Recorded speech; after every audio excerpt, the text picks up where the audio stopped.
What's up guys, Ronaldo here and welcome. And today I want to go over Constance with you guys, go over her role, her use cases, also her abilities, a few things to note in terms of her buildings aspects as well, and also the team comps in which you like to use her. And of course not to forget which skill ups do you need, which skill ups you can skip. So Constance, first up, the role. I think that's an important one because I had every once in a while some comments of people, for example in the tier list video, being like, well, Constance is not as tanky as any of my other tanks, why you put her so high? She's not a tank. First up and foremost, she's not a tank, she is a support. She's a buffer and with some secondary aspects of being a healer somewhat as well, being able to heal as well, but it's mainly the Invig buffing that you are gonna use her for, and that's kind of the biggest thing, and that's one of the best things to have in the game due to the way defense works. As soon as you go over and over, higher and higher with the attack scaling gets actually way higher for you, and the damage you deal, because yeah, that's just how defense works.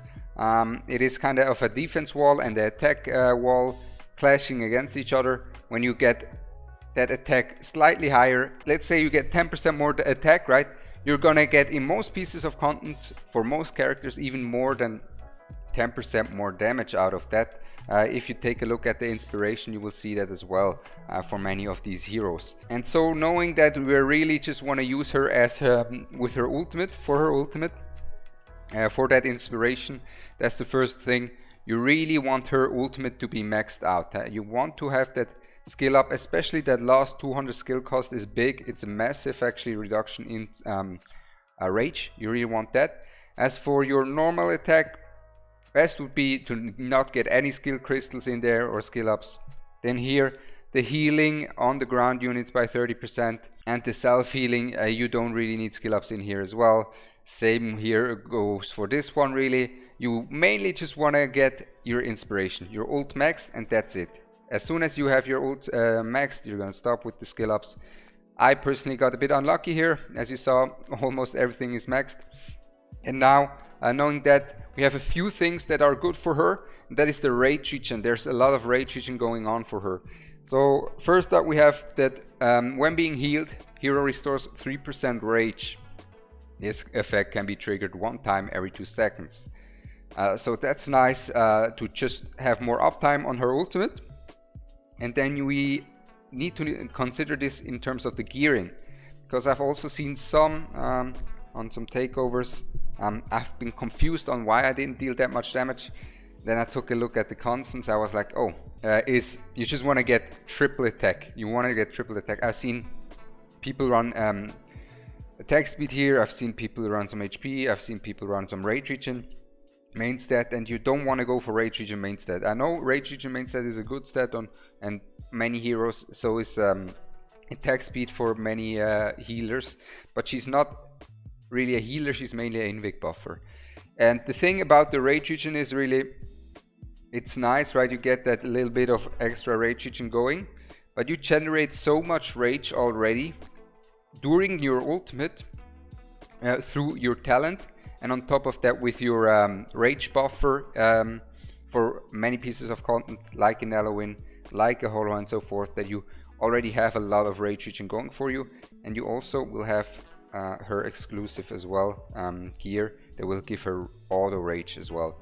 Now as for the sets, there is basically the Invig set, and then there's the morale set as well that you can use very well. I'm a big Invig enjoyer on her.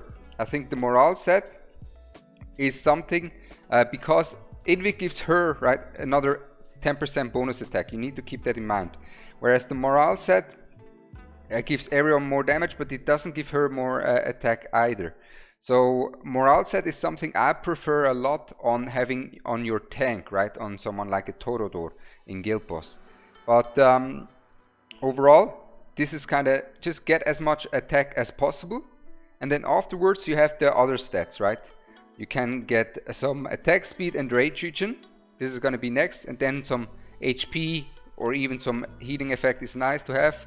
but basically healing effect is lost, and then attack speed, rage regen, health is kind of on a similar part. Attack speed and rage regen, of course, gives her some more uptime on her ultimate, and that's really what she's here for. Now, as for these side pieces, you really have Wicked Vengeance, Warlord, and Calamity that you want to use. Mainly the Warlord set is going to be the best for her. In the future, she will have her own artifact on Light's Grace, or own gear, exclusive gear. I haven't tested it yet. I can't say if that's going to be better than having that 25% bonus attack. And me personally, I expect to be the 25% bonus attack more valuable than the rage regen auto you're gonna get from her exclusive gear. But I haven't tested it. I can't really say that for sure yet. Then talking about exclusive gear, we have some things here to consider as well. That is, first up we have the Astral Obelisk, and that gives her 5% attack and a bunch of rage regen, and that's kind of the best in slot. She also has her exclusive artifact, if we can go take a look here. So the Tome of Holy Light, it also gives her 5% bonus attack, and during the ultimate heals allies in range, excluding the hero, for 8% base healing every second. So her artifact, honestly, I think for a lot of cases, the gear artifact we went over before, the Astral Obelisk, is going to be better than her own artifact. I would really enjoy if it would be her self-healing herself as well, because then you could all of a sudden start using her as a tank as well, right? Whereas this is going to be nice for things like the poison stage, right? In Semra, Guild Boss 2 Semra, right? Or you could time it this way, but you don't really need that extra health. Or you could use it for Guild Boss as well. That is nice to have that in the Guild Boss, GVG. This is where you're gonna use it. And talking about where you're gonna use what and everything, I also gotta need to know her use cases and everything as well, right? Alright guys, I'm back with the builds. Now, quickly while editing, I saw Fastidious also made a Constance guide, and so I skipped through it to see everything, and actually he made a good point. He made a very nice point, so shout out to Fasti. And I thought I kind of want that to be included as well, and that is, it is going to be a rare case, but in some cases you can use Constance with a Glacier set. Basically just build her full tank, right, full HP, and the Glacier set will give her a bunch of attack. So her attack will be lower, her HP will be a lot higher. You can just use her then as your tank, as your main tank in Semra, right? You can use her as your main tank in Semra. Now most units or most current meta teams will use someone like a Torodor as the tank, or a Jira, for example, as the tank.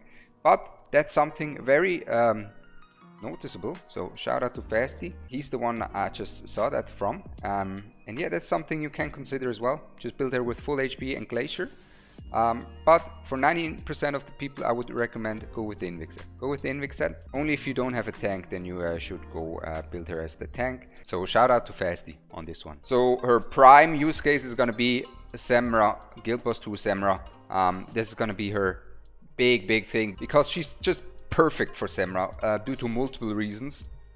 First up, she's an Invig buffer. You kind of want to have one Invig buffer, so you want either her, Dolores, or Baba, who's gonna come out soon as well, right, on your team. But she has quite some advantages over those other buffers, and the first one being her factions are amazing, right? Her factions are gonna be amazing for that fight. If you have one Watcher Lord or just Praetors for Arbiters, she's kind of essential for these teams to really shine. She's amazing in there. And then not only does her factions really allow her to shine, or do her factions allow her to shine, it's also that she has a lot more HP than these other Invig buffers. Baba and Dolores will have very low HP, which makes them quite hard to gear in a way to make them survive, whereas Constance will have a lot easier time to survive heavy hits, heavy blows from Semra, and this is really makes it a lot easier to use her. And then another bonus for her is gonna be that she's a ground tile unit and not a platform tile unit. This makes her unique as well, as we have Dolores and Baba both platform tile Invig buffers. She's the only ground tile Invig buffer, viable Invig buffer. And that really allows for more space on platform units, right? On Samurai you want to have a certain platform unit to ground tile ratio. You don't want to have too many ground tile units, you don't want to have too many platform units. And for most people, me included, platform units aren't the issue, right? You have more viable platform units than you have viable ground tile units, especially if you're not using a nightmare team in your second team.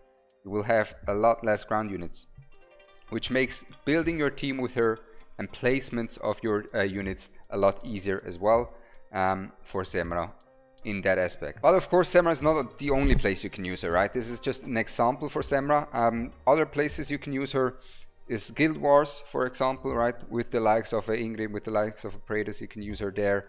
You can use her in Arena as well. I like to use her, especially since I have Ingrid, right? I'm a bit privileged in that aspect.